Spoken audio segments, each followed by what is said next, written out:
5 minutes ರೆಡಿಯಾಗಿ ಬರ್ತೀನಿ.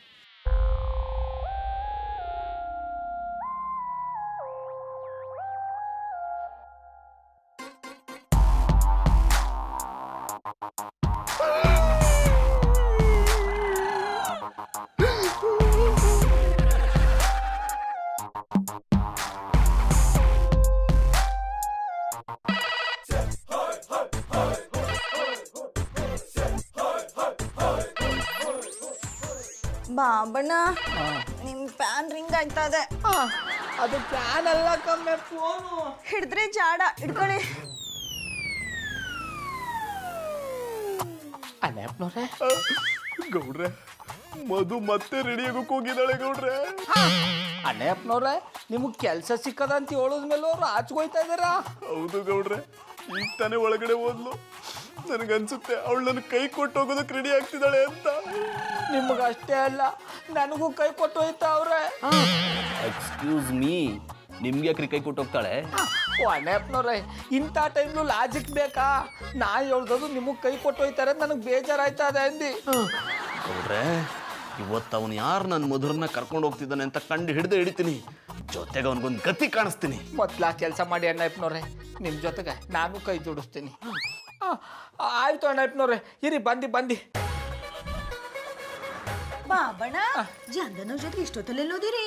ಆಮೇಲೆ ಪುಟ್ ಮಂದಿ, ನಾವ್ ಎಲ್ಲಿಗೂ ಹೋಯ್ತೀವಿ ಎಲ್ಲಿಗೆ ಬರ್ತೀವಿ ಅಂತ ಎಲ್ಲ ನಿಂಗೆ ಹೇಳಕ್ಕದ್ದ. ಸುಮ್ಮನಿಕ ನೀವು ಮಾತಾಡ್ತಾರದ್ ಕೇಳಿಸ್ಕೊಂಡ್ರೆ ನೀವೆಲ್ಲ ತೊಂದ್ರೆ ಸಿಕ್ಕಾಕೊಂಡಿದ್ದೀರಿ. ಅದೇನು ಅಂತ ನನ್ ತಗೋ ಹೇಳಿ, ನಾ ಸರಿ ಮಾಡ್ತೀನಿ. ಮಧುರ ಅವ್ರನ್ನ ಕಾಪಾಡಕ್ ಹೋಯ್ತಾವೆ ಕಮ್ಮೆ. ಕಾಪಾಡಕ್ ಮಧುರ ಅವ್ರಿಗೆ ಏನಾಗಿತ್ತು? ಅಯ್ಯೋ, ನಿಂಗೆ ಎಲ್ಲ ಕಥನು ಹೇಳ್ತಾ ಕೂತ್ಕೊಳಕ್ ಆಗಲ್ಲ. ನೀನು ನಡ ನಮ್ ಜೊತೆಗ ನೋಡ. ಬರಿ ಹೋಗು.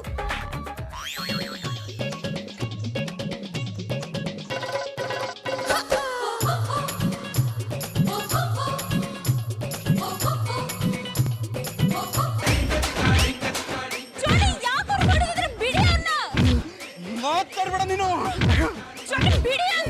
ಮಾತಾಡ್ಬೇಡ. ನನ್ನ ಜೊತೆ ಮಾತಾಡೋಗಿತ್ತು ನಿನ್ಗಿಲ್ಲ.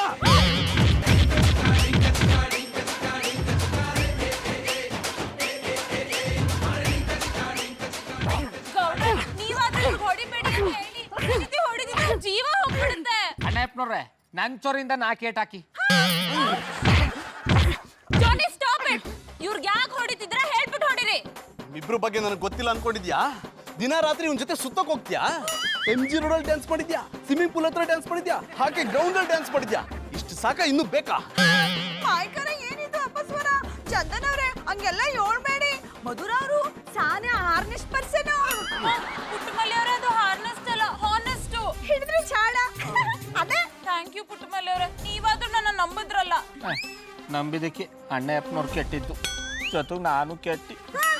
ಅಂದ್ರೆ ನಾವಿಬ್ರು ನಿಮ್ಮನ್ನ ನಂಬಿಕೆ ಕೆಟ್ಟು ಅಂದಿ. ಗೌಡ್ರೆ, ನಿಮ್ ಮಾತು ಮುಗಿತಾ ಅಥವಾ ಇನ್ನೇನಾದ್ರೂ ಬಾಕಿ ಇದ್ಯಾ? ಜಾನಿ, ನೀವೇನಾದ್ರೂ ಹೇಳೋದಿದ್ಯಾ? ಎಲ್ಲ ಗೌಡ್ರೆ ಹೇಳಿದ್ರಲ್ಲ, ನಾನು ಹೇಳೋದೇನು ಇಲ್ಲ. ಹಾಗಾದ್ರೆ ಈಗ ನಾನ್ ಮಾತಾಡ್ತೀನಿ, ನೀವಿಬ್ರು ಚೆನ್ನಾಗಿ ಕೇಳಿಸ್ಕೊಳ್ಳಿ. ಇವ್ ನನ್ ಕ್ಲೋಸ್ ಫ್ರೆಂಡ್ ಆದಿತ್ಯ ಒಂದ್ ಶಾರ್ಟ್ ಫಿಲ್ಮ್ ನ ಶೂಟ್ ಮಾಡ್ತಿದ್ದ. ಈ ವಿಷಯ ತುಂಬಾ ಗುಟ್ಟಾಗಿರ್ಲಿ ಅಂತಾನೆ ನಾ ಇವಳಿಗೆ ಯಾರ ಹತ್ರನೂ ಹೇಳ್ಬೇಡ ಅಂದಿತ್ತು. ಯಾಕಂದ್ರೆ ನಾವು ನೈಟ್ ಶೂಟ್ ಮಾಡ್ತಿದ್ವಲ್ವಾ, ಪೊಲೀಸ್ರ ಹತ್ರ ಪರ್ಮಿಷನ್ ತೊಗೊಂಡಿರ್ಲಿಲ್ಲ. ನಿಮಗೆ ಈ ವಿಷಯ ಹೇಳಿದ್ರೆ ಊರಲ್ಲೆಲ್ಲ ಸಾರ್ಕೊಂಡ್ ಬರ್ತಿದ್ರಿ. ಅದಕ್ಕೆ ಈ ವಿಷಯನ ನಿಮ್ಮಿಂದನೂ ಮುಚ್ಚಿಟ್ಟಿದ್ದು. ಹೀಗ್ ಮಾಡೋದ್ರಿಂದ ಆದಿತ್ಯಂಗೂ ಹೆಲ್ಪ್ ಆಗ್ತಿತ್ತು. ಹಾಗೆ ನಾನು ಎಷ್ಟೇ ಸಲ ಕೆಲಸ ಮಾಡಿ ಅಂತ ಬಡ್ಕೊಂಡ್ರು ತಲೆ ಕೆಡಿಸ್ಕೊತಿರ್ಲಿಲ್ವಲ್ಲ. ಅದಕ್ಕೆ ಮನೆಗೆ ಸ್ವಲ್ಪ ಆದಾಯ ಆಗ್ಲಿ ಅಂತ ಹೀರೋಯಿನ್ ಆಗಿ ಆಕ್ಟ್ ಮಾಡಕ್ ಒಪ್ಕೊಂಡೆ.